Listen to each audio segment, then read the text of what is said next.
raced in the net. Not a good start.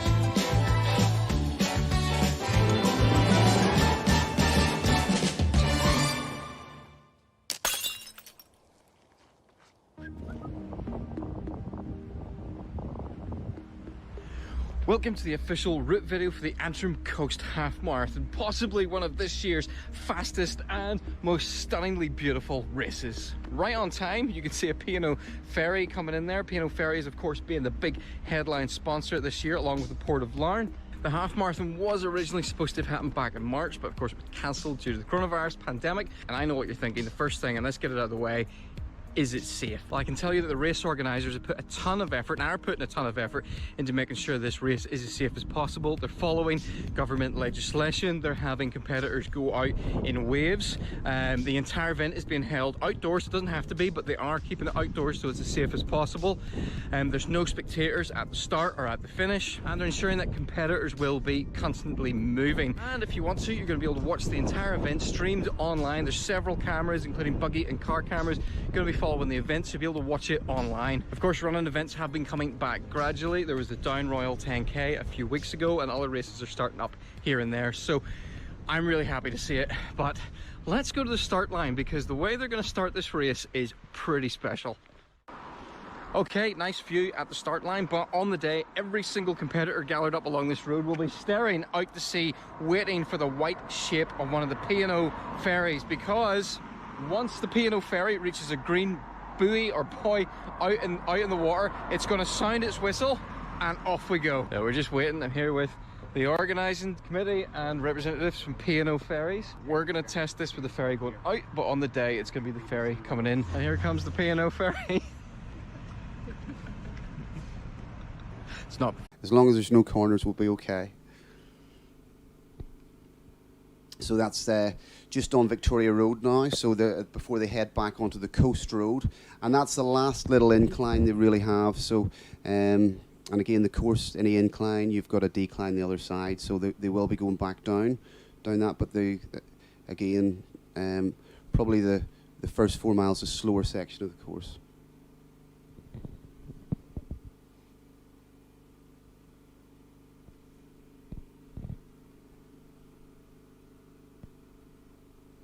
It's the first time now we've seen Ben Connor kind of sitting at the back. He's kind of moved out to the outside here, and it's really good to see the guys kind of sharing the pace, as you say. And reports from training as well that Ben's going very, very well. He's been training very well, with, I guess, a few of them been training together.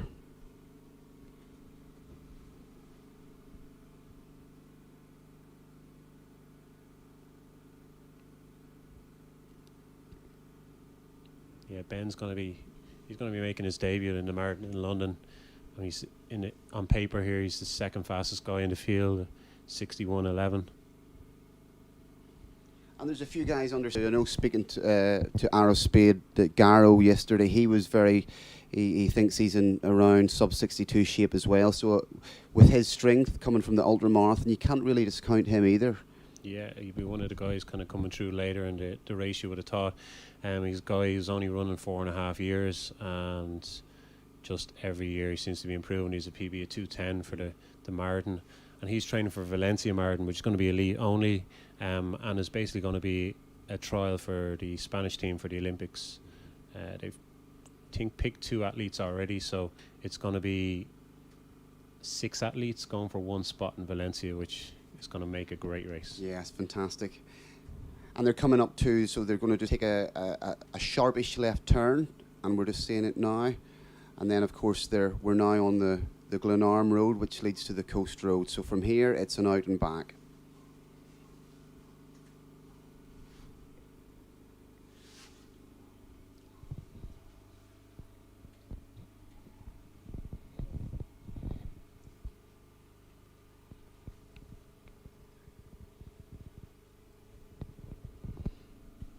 So again, coming up to the start, so the hill they ran down, now they have to go along this long gradual incline.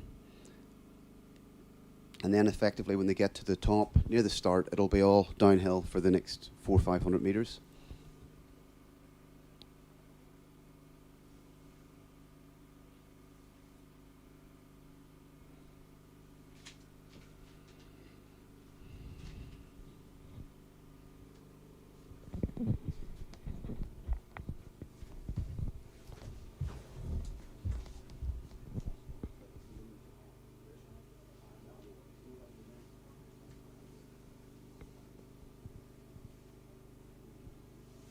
So Matt, obviously Mo only having raced 8 days ago and breaking that world record on the track, how do you think his legs are going to be today?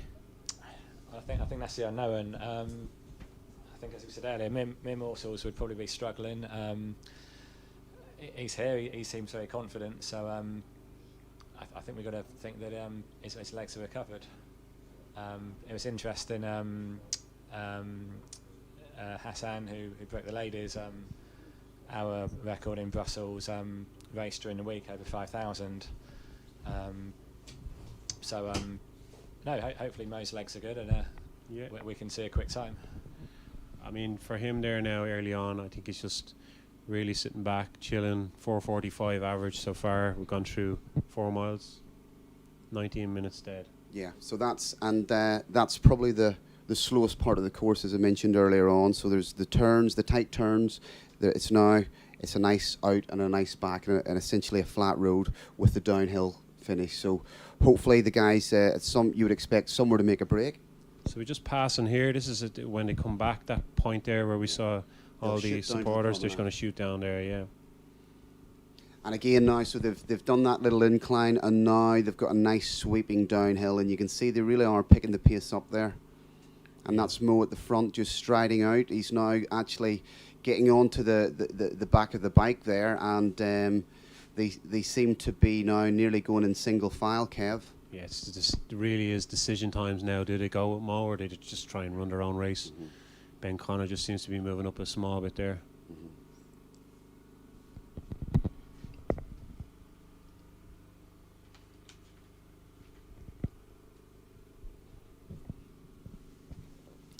And of course, Mark Scott just sitting in there in the lead pack as well, so we mustn't discount him. He's had a fantastic year. He just seems to be getting faster and faster, and he's probably going to be very close next year to getting under that magical 13-minute barrier, Kev, for 5K. Yeah, I mean, he broke Mo's record in the indoors, 13:08. And anyone that's ran indoors, you know yourself, it's a little bit more technical. Obviously, you're running 200-meter laps, and that record looks like one that's going to stand for a while. We can just see here now. This really is a fast section. Is it really starting to get into the stride here now? Mark seems to be up there with Mo.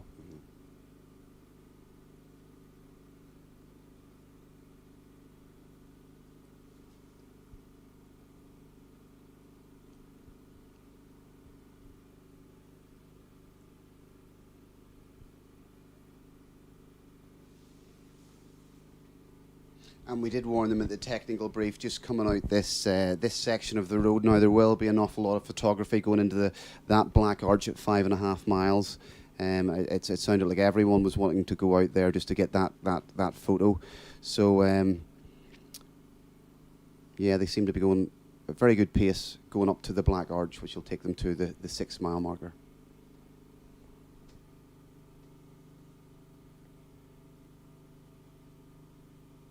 You see at the back there now, Stephen Scullion just a couple of meters off them, so hopefully he can hang in there at the back. Yeah, he's about 5 meters off the back there now. It's come down to the guys that we thought would be there, the top 3.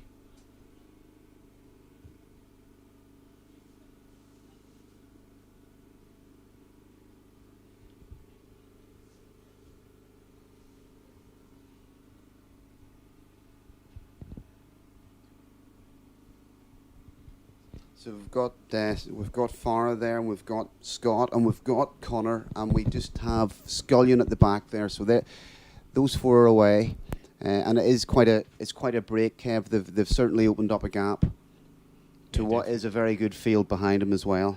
Yeah, definitely. I mean, you can see there, once we hit that downhill section, Mo just seemed to open up the legs a little bit. Mark Scott now right to the front as well.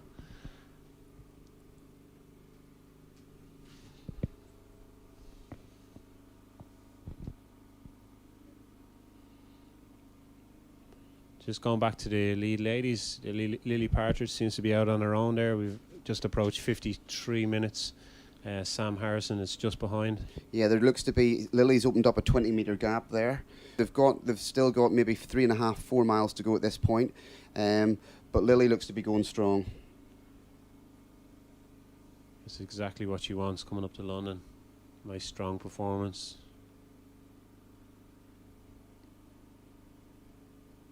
Going back to the men's here. Stephen Scullion seems to latch back on, which is great. So we know back with 4. And they'll be going through the Black Arch now. So this is a lovely backdrop from the Antrim coast. So essentially, it's a 200-year-old archway. It's built through granite rock. And we've got Arrow Spad Giro just on the back of that lead pack. So again, he was very, very confident of getting under that 62-minute barrier. So it just shows you what type of pace the guys at the front here are taking out with, Kev. Yeah,